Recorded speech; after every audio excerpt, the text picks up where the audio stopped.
Une production Stéréolab. En fait, j'ai pas du tout envie de dire que je suis chanteuse. Je pense que c'est peut-être aussi plus facile de dire que je suis musicienne. Et en même temps, quand je dis musicienne, c'est aussi réducteur en un sens. Je dis pas artiste, par contre.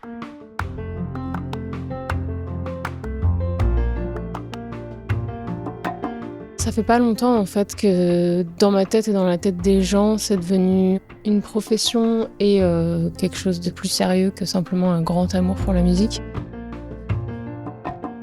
Bonjour et bienvenue dans Travail soigné, le podcast de celles et ceux qui aiment leur métier et qui en parlent bien. Je m'appelle Hervé Aubolt et dans cette série, je vous invite à découvrir des personnalités hors du commun, leur rapport au travail et leur satisfaction intime d'exercer leur métier avec soin. Aujourd'hui, je vous emmène à Lyon faire la connaissance de Claire Days, une musicienne, autrice, compositrice et interprète dont la musique ne me quitte plus depuis que je l'ai découverte il y a un peu plus d'1 an. Une artiste dont la voix éthérée sonde l'intime et les tourments de l'âme, oscillant entre pop expérimental, folk électrique ou rock indé, souvent en anglais, parfois en français, mais toujours au diapason d'une personnalité réservée, cérébrale et sensible. Claire a publié jusqu'ici 4 EP, quelques singles et remixes, un premier album somptueux, Emotional Territory, en 2022, et I Remember Something, qui s'apprête à sortir au moment où je vous parle. Claire promène sa guitare et sa silhouette longiligne sur les scènes françaises et européennes, quelques cheveux blancs qui ne sont pas de son âge, et un visage au teint de porcelaine où s'invite un sourire malicieux. C'est un mercredi d'octobre que celle qui hante mes playlists depuis des mois vient m'ouvrir elle-même la porte du Marché-Gare, une salle de concert du quartier Confluence qu'elle occupe pour 3 jours de résidence avec ses musiciens. Bienvenue au Marché-Gare. Merci beaucoup. 3e jour de résidence, c'est bien ça ? Ouais, c'est ça, 3e jour. Hier, on a fait un filage, ce qu'on appelle un filage, c'est-à-dire qu'on joue tous les morceaux qu'on a travaillés devant quelques personnes qui nous font des retours et après on voit.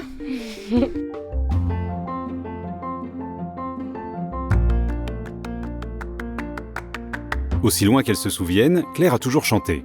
Elle touche sa première guitare à 9 ou 10 ans et écrit des chansons qu'elle interprète le plus discrètement possible dans sa chambre.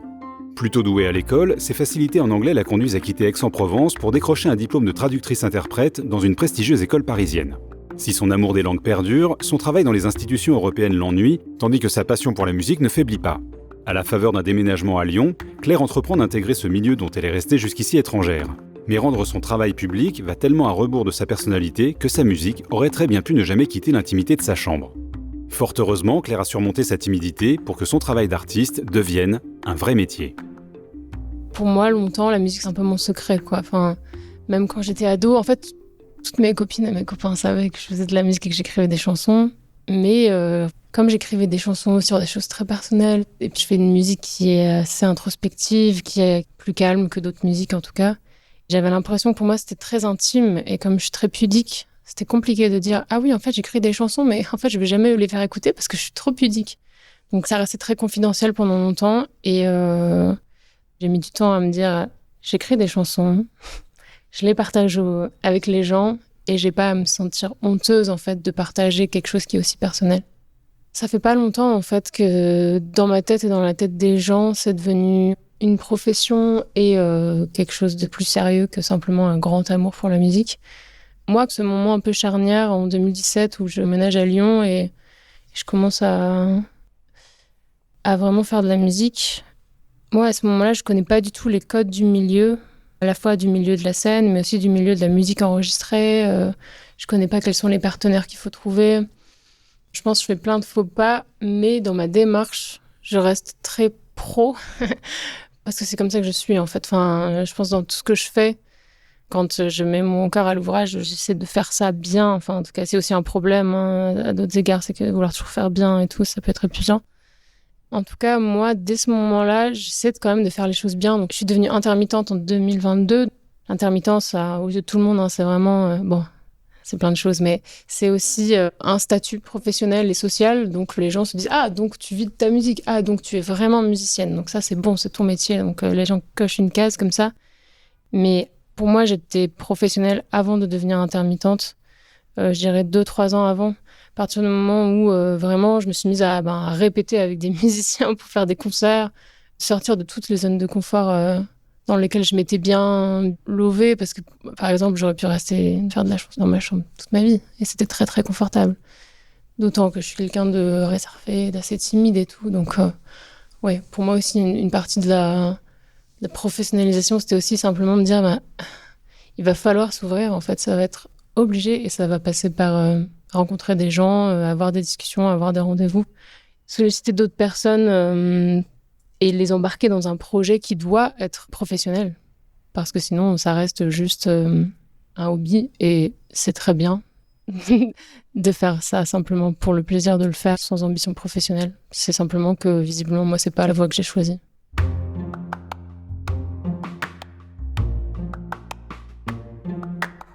Jusqu'à il y a pas si longtemps que ça, je disais, j'ai 2 métiers.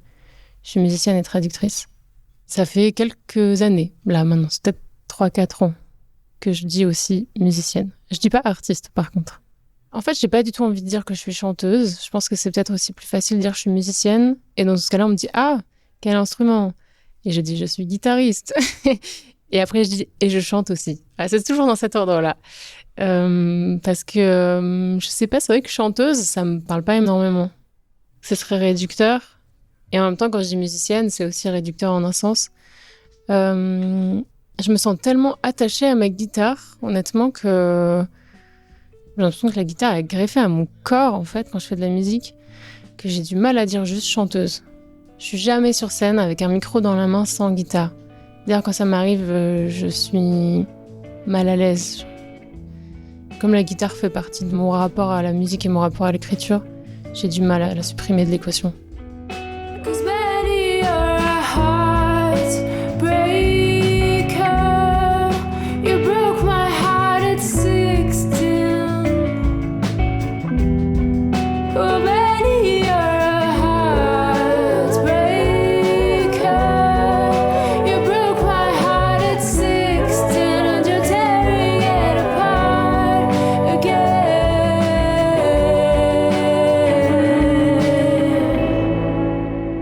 Si dévoiler son travail ne s'est pas fait sans mal, s'engager physiquement en montant sur scène est une autre épreuve pour une nature introvertie. Cependant, développer une personnalité publique et se confronter au regard des autres est de plus en plus indissociable du travail d'artiste. En fait, moi, il faut savoir que jusqu'à quelques années, j'étais incapable de chanter devant quelqu'un. Quelle que soit cette personne, de mon entourage ou une personne inconnue, c'était très difficile pour moi et j'ai passé juste toute ma vie à jouer le moins fort possible, à chanter le moins fort possible dans ma chambre. Personne m'entende et personne sache que je faisais ça. Moi, je voulais surtout ne pas être remarquée, en fait. Je pense que, effectivement, au bout d'un moment, ça a été mon raisonnement. C'est que, bon, en fait, je ne peux pas me cacher, je ne peux pas me... Je suis 1m80, je peux pas faire une taille normale, entre guillemets, pour les filles. J'ai des cheveux blancs alors que j'ai 30 ans. Et il se trouve que je fais de la musique et que, du coup, je vais devoir monter sur scène. Donc, en fait, au bout d'un moment, est-ce que j'embrasse tout ça ou est-ce que je choisis une autre voie ? Et sans grande surprise, qu'est-ce que je choisis ? C'est d'aller de ce côté-là. Ça peut pas se faire dans la douceur et, et dans le confort. C'est qu'il y a un moment où il faut sortir d'une forme de cocon, en tout cas moi que j'avais créé autour de ma musique, mais il faut accepter d'être vu et d'être écouté, et d'être regardé et d'être perçu par un grand nombre et par des gens qu'on connaît pas, et il faut accepter de ne plus maîtriser en fait la réception, l'image de soi.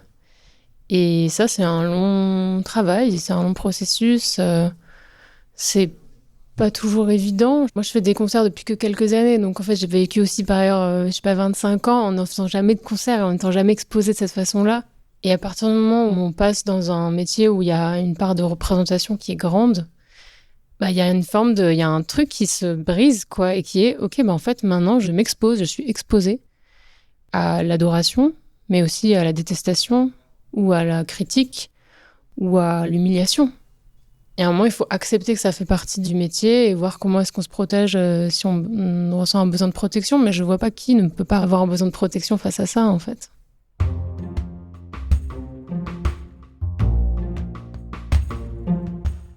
Et en fait, l'avantage de la scène, en tout cas, de mon point de vue, c'est que au début, on est nul.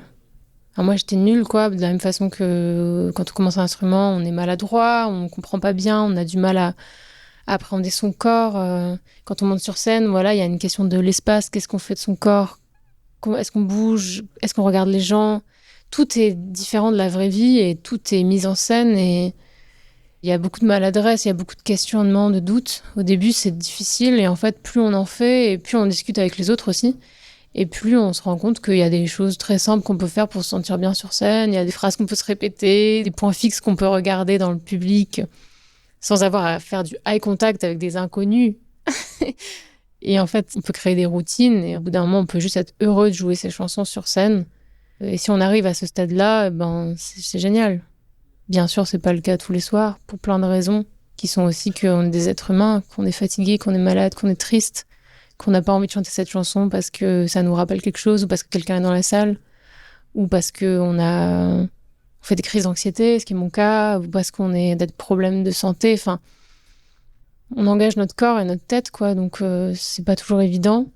Mais les soirs où on arrive à être content de jouer ces chansons et à être content de recevoir de l'attention des gens, c'est génial.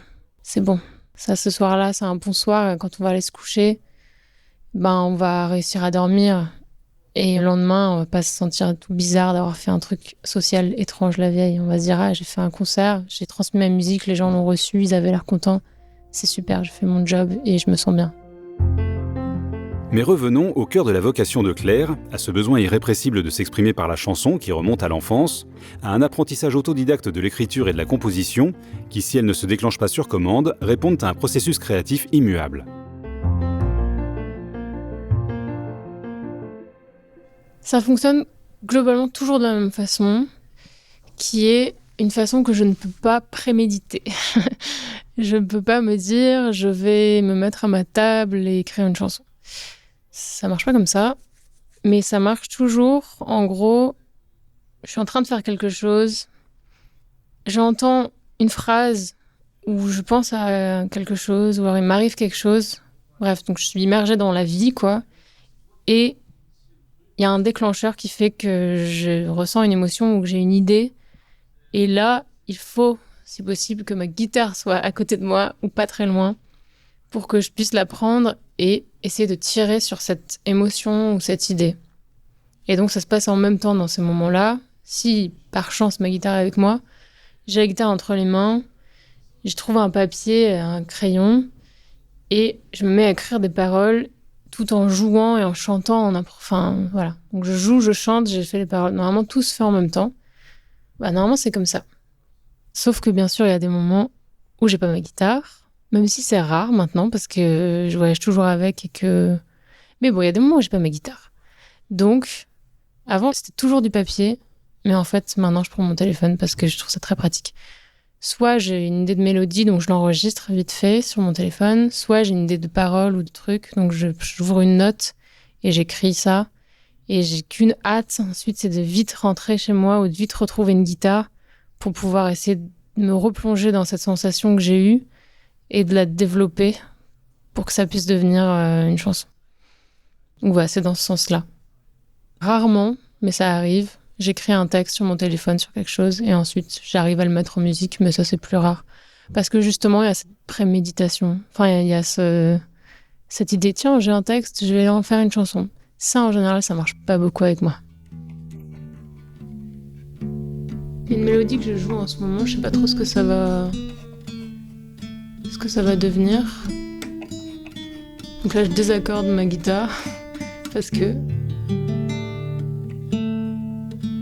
c'est une mélodie que j'ai écrite. Enfin, je sais pas si on peut dire écrite, mais bon, pour l'instant, elle existe sous cette forme-là. Mais c'est quoi déjà ? Ah oui, c'est... Mais il n'y a pas de chant dessus, hein.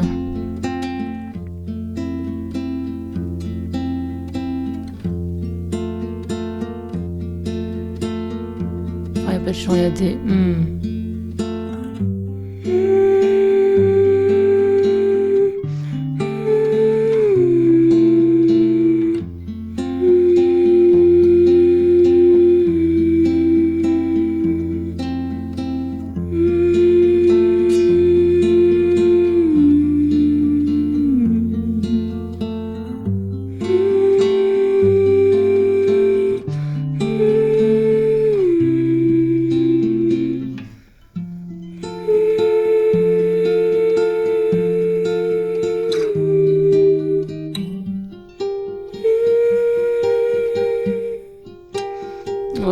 ça continue comme ça, et puis je sais pas où je vais, comme toujours.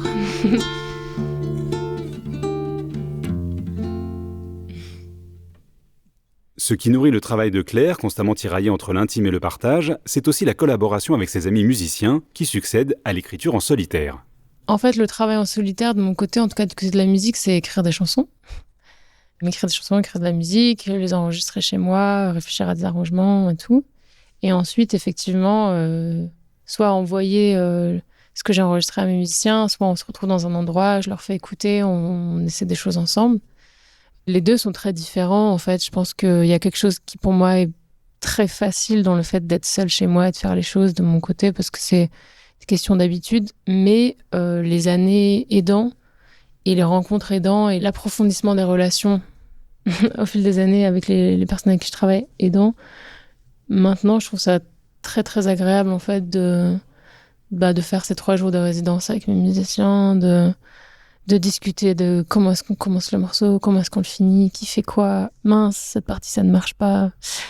C'est juste des petits casse-têtes à chaque fois qu'on est plusieurs à essayer de résoudre. Et en fait, c'est génial parce que moi, toute seule, j'y arriverais pas, en fait. J'aurais pas toutes ces idées. Moi, j'ai besoin de tous ces points de vue pour qu'on arrive à un résultat augmenté, en fait. Il faut réussir à mettre dans un même set, un naming story, et en mode wouhou. Ouais. Et les autres qui sont très... Mais il faut se dire que le son du groupe, c'est le son du groupe. Et ça fait, en fait, tu peux faire un truc un peu groovy et un truc super deep et lourd derrière et calme. Et en fait, avec le même son de groupe, je pense que ça passe, quoi. Ouais. Il n'y a pas de truc qui sort du lot, j'ai l'impression. Benny aussi, il faut placer un nom stratégique. Soit on finit sur Benny, From One to Ten et Benny à la fin. Ça peut être pas mal, ça. Voilà. Ok. I often see you in the crowd when I'm biking home at night. A familiar silhouette, the back of your neck. It's not exactly you. And when they tilt their heads, it's the corner of their mouth, their crooked smile. Can you believe this? It's amazing how I kept all of these fragments of your body. Can you believe this? Biking in my city is archaeology, and I'm picking the pieces.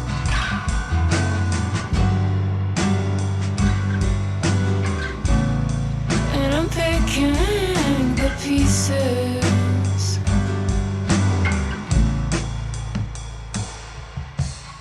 Les différentes phases du travail d'artiste ne sont pas sans conséquences sur la vie quotidienne, bousculées par des expériences extrêmes quand il s'agit de s'isoler pour enregistrer, de jouer sur scène ou de partir en tournée. Difficile de préserver son équilibre dans ces montagnes russes émotionnelles quand on aspire à une vie simple. Il faut faire beaucoup de gestion d'extrêmes. C'est-à-dire que il y a les moments où je suis en tournée, donc toute la journée on est dans des trains ou dans des voitures. Ensuite on arrive sur le lieu et on fait des balances, ensuite on attend, il y a plein d'étapes et après on joue. Il y a ces moments-là où donc on n'est pas chez soi, on est tout le temps en déplacement, on n'a pas nos repères et on est tout le temps en adaptation. Il y a des moments de résidence, juste avec les musiciens, où on travaille, on essaie d'approfondir une idée, d'aller au bout, de préparer un spectacle ou de préparer un album. Donc là, c'est un travail très collectif, très très humain, parce que on dort tous au même endroit en général. C'est beaucoup de choses mélangées. Et puis, il y a le moment où on rentre chez soi. Et moi, personnellement, j'aime beaucoup être chez moi. Et donc, j'essaie d'apprécier et de me remettre dans une routine de chez moi, même si j'ai juste 24 heures. En fait, on peut vite perdre ses repères, donc il faut trouver un moyen de créer des routines, même dans les déplacements, même dans l'inconfort. Et en tout cas, oui, quand je rentre chez moi, j'ai des activités tout à fait normales, comme cuisiner, essayer de faire du sport, et puis continuer à travailler, parce qu'une grande partie du travail, quand on est artiste, musicien et tout, c'est de l'administratif, en fait, de la préparation, de l'organisation. Moi, aujourd'hui, j'ai passé ma journée devant mon ordi, en fait, à faire des visios, à préparer des choses, à appeler un tel, à faire des démarches, à monter des dossiers de sub. Enfin, en fait, c'est terrible comme parallèle, mais c'est être chef d'entreprise. voilà, c'est des extrêmes dans le sens où quand tu rentres aussi, tu te retrouves tout seul chez toi après avoir passé une vie en collectivité avec des rushs d'adrénaline. Mais voilà, il faut trouver un équilibre parmi tous ces états. Un sujet que j'expérimente moi-même et que je souhaitais aborder avec Claire, c'est de savoir, lorsqu'on est d'une nature perfectionniste, à l'initiative d'un travail créatif, quand et comment le travail est bel et bien fini. C'est difficile de savoir quand le travail est fini. En fait, il y a deux aspects très différents et pourtant concomitants dans ce métier. C'est qu'on travaille sur de la musique enregistrée, donc sur des supports qui sont fixes et qui vont perdurer. Et on travaille aussi sur des supports mouvants, de spectacle vivant, donc qui n'arrivent qu'une seule fois, c'est-à-dire le soir où on le joue, et puis le lendemain, quand on le rejouera, ce sera différent. Donc il y a ces deux rapports à un travail fini, accompli, satisfaisant en tout cas.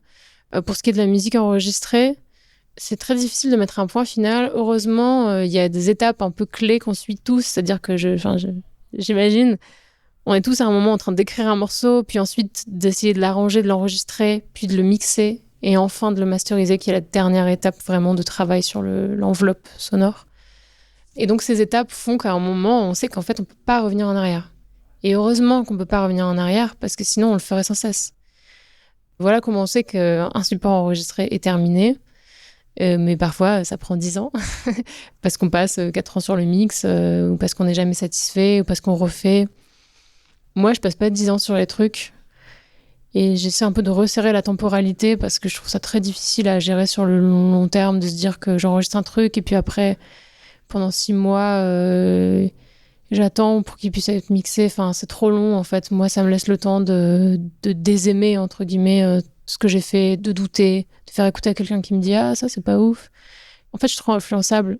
Donc, j'essaie de me mettre des limites aussi temporelles et tout. Là, l'album, on l'a enregistré en avril. Tout mai, je l'ai retravaillé chez moi. Et tout juin, on l'a mixé avec Théo Dasneves, qui est un musicien et aussi qui mixe dans un studio qui s'appelle Sample and Hold à Bron, donc juste à côté de Lyon. Et je savais qu'en fait, à la fin juin, il faudrait qu'on ait fini le mix. Donc, on a travaillé dans ce sens-là. Bien sûr, on n'a pas terminé fin juin, donc ça a débordé sur l'été.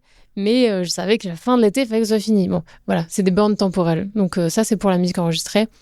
Pour la musique, le spectacle vivant, c'est une question de temps. En fait, là, par exemple, on avait une résidence, on avait 3 jours. On savait qu'à la fin, il fallait qu'on ait 1h15 de spectacle. Et on n'a pas le choix, donc on est obligé de se dire, bon bah voilà, là c'est fini, le spectacle il est tel qu'il est, on le joue pour la première fois la semaine prochaine, et ben on verra ce qui va se passer. Il y a des choses qui vont bien se passer, puis des morceaux, on sera là, ah mince, mais on l'avait pas assez peaufiné, on l'avait pas assez répété, ou en fait si on a fait des mauvais choix, et ben on ajustera au fur et à mesure. Le spectacle vivant permet, du fait que le spectacle on l'a lu plusieurs fois, on peut peaufiner au fil du temps. Malgré sa jeune carrière, le parcours de Claire est jalonné par les sorties de ses disques et les tournées qui les accompagnent, et j'ai voulu savoir quel regard elle porte aujourd'hui sur ses anciennes chansons. Mon rapport avec mes anciennes chansons, je dirais qu'il est sur 2 niveaux. Je pense que toutes les chansons que j'ai écrites, même les toutes premières quand j'étais en primaire, je les trouve toutes, avec le recul, très cool et très marrante en fait de ce que ça pouvait dire de moi. Enfin, je pense qu'il y a le fait de, quand c'est le passé, se retourner vers la personne qu'on a été. Je regarde ça avec tendresse, moi personnellement. Je suis assez émue souvent de repenser, parce que moi, bien sûr, en fait, on oublie. Enfin, j'oublie que j'ai écrit cette chanson, et puis quelqu'un me rappelle que oui, cette chanson sur tel EP. Ah oui, non mais j'avais complètement oublié. Et donc j'ai de la tendresse pour les chansons en tant que telles, et je serais capable, je pense, sur scène, de rejouer une vieille chanson et de me dire franchement, j'étais forte, j'avais trouvé une bonne idée et tout. Et par contre, réécouter des enregistrements, là, c'est un peu plus difficile. Parce que, par exemple, sur mes anciens EP, j'avais pas une oreille aussi fine que j'ai aujourd'hui, et j'avais pas un langage aussi développé pour pouvoir expliquer aux gens qui mixaient ce que je voulais. Et du coup, il y a plein de choix qui ont été faits, où j'étais présente et j'ai dit oui, parce que j'avais l'impression qu'on pouvait pas faire mieux, que j'arrivais un peu au bout de ma tentative d'explication de ce que je voulais. Et donc, il y a certains compromis sonores, on va dire, esthétiques, que j'ai fait à ces moments-là, parce que tout simplement, j'arrivais pas à expliquer ce que je voulais, et parce qu'aussi, moi-même, j'avais pas de pratique de mixage, ce que j'ai maintenant aujourd'hui, et qui me permet maintenant de faire vraiment ce que j'ai envie. Ce qu'on entend, c'est ce que j'ai voulu vraiment faire. Donc là, c'est plus en termes de production. Je trouve qu'il y a des choses que j'ai faites précédemment, qui sont pas tout à fait à mon goût d'aujourd'hui. Mais il faut savoir, comme dans tout, lâcher prise. 19, age of glory. I need some time for me. You took your night shift out. 19, not much glory. Apart from writing poetry, I'm taking some time out. Si Claire entretient un rapport assez sain et facile avec le travail, et qu'elle se sent parfaitement à sa place en interprétant ses chansons, elle s'interroge néanmoins sur les contrepoints d'une vie peu ordinaire qui pourrait compromettre sa santé et l'éloigner de ceux qui comptent pour elle. J'ai un rapport au travail qui est vachement lié à l'accomplissement d'une tâche. Et comme je suis très appliquée, très soucieuse de bien faire, et j'ai toujours été comme ça, en fait j'aime bien travailler moi. J'aime bien travailler dans de bonnes conditions, comme tout le monde en fait. J'aime bien avoir une tâche à exécuter, le temps pour le faire, des rapports cordiaux avec les personnes qui me demandent de faire cette tâche. Et j'ai toujours bien aimé travailler. Et j'ai pas de problème de procrastination. J'ai quelque chose à faire, je le fais. J'ai pas de problème de concentration aussi, par exemple. J'ai cette chance-là, j'arrive à me plonger dans une tâche et à l'exécuter. Et j'aime vraiment beaucoup faire. Donc voilà, je suis plutôt, volontaire dans le fait d'accomplir des choses, de les faire, de mener des choses. La répétition me dérange pas tellement, de jouer 1000 fois la même chanson, ça me dérange pas tellement. Par contre, effectivement, dans l'aspect, ça devient un modèle économique, il faut faire tant de dates par an, il faut que ça se passe comme ci, comme ça, qui est là vraiment lié au métier. Il y a quelque chose qui est très peu humain et qui peut mener à des problèmes de santé, en fait, tout bêtement. Moi, ça fait 3 ans que je tourne beaucoup. Ça fait 3 ans que j'ai des problèmes de santé plus ou moins importants qui sont liés à ce mode de vie. Et après, il y a la santé mentale, c'est le fait d'être exposé, le fait de parler tout le temps à des inconnus, le fait d'être énormément sollicité aussi sur les réseaux sociaux. Moi, je reçois des dizaines de messages et tout le monde s'attend à ce que je réponde aux messages. Et il y a des personnes qui m'écrivent très régulièrement, que je ne connais pas, et qui veulent que je leur réponde. Et il y a des personnes aussi qui sont très désagréables ou qui, en fait, pensent qu'on est dans un rapport de séduction, alors que moi, je suis juste une artiste en train de partager mon travail. Et tout ça, ça change une vie, en fait. Ça entraîne des modifications dans ton quotidien qui font que c'est difficile d'avoir une vie équilibrée. Quand on est tout le temps en déplacement, comment est-ce qu'on entretient ses amitiés ? Comment est-ce qu'on s'occupe de quelqu'un dans notre famille qui va mal ? Ouais, en fait, c'est une vie qui est un peu à part. Et au départ, quand tu te lances là-dedans, t'es juste mu par l'enthousiasme, la passion. T'es très content d'avoir du travail. T'es content qu'on t'appelle pour jouer dans d'autres villes, dans d'autres pays. C'est de l'adrénaline, c'est super. Et après, tu fais le bilan sur ta vie. Et en fait, non, t'es pas si content que ça. Parce qu'une vie simple, c'est très bien, en fait.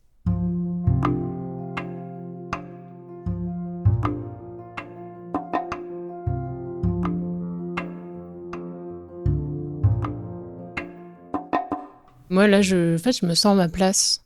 Je sens juste que pour que ça puisse continuer et que je puisse continuer à être satisfaite, il faut que j'exprime plus mes limites, que je m'écoute plus et tout. Il y a plein d'ajustements à faire, mais en tout cas, ouais, la satisfaction, juste faire de la musique, faire de l'art, en fait, et être au contact de l'art et d'artistes.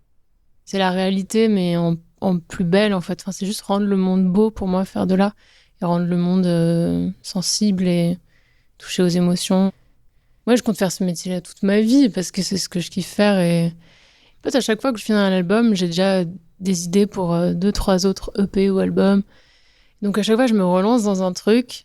Et tant que j'ai des idées et des envies, j'ai envie de continuer à faire ça. Je trouve ça super. Et en plus, maintenant, je suis de mieux en mieux entourée. Donc je sais qu'à chaque fois, je vais pouvoir faire appel à un tel ou à une telle et que ça va être super et qu'on va faire un truc incroyable. Moi, je me vois faire ça toute ma vie. En termes d'écrire de la musique et enregistrer de la musique et collaborer. Faire des concerts toute ma vie, je suis pas sûre de ça. Pas à cette cadence, en tout cas. Ça, c'est sûr. Parce que j'aurais envie d'avoir une vie plus simple. J'ai une famille, j'ai des amis, j'ai des gens que j'aime et j'ai envie de vivre aussi avec ces gens-là. Et je trouve que ces dernières années, je viens un petit peu en décalé. Je suis présente quand je peux être présente, mais il y a beaucoup d'événements pour lesquels je suis pas présente parce que je suis pas là. Et j'ai pas envie de sacrifier en fait mes relations avec mes proches pour des rêves de grandeur.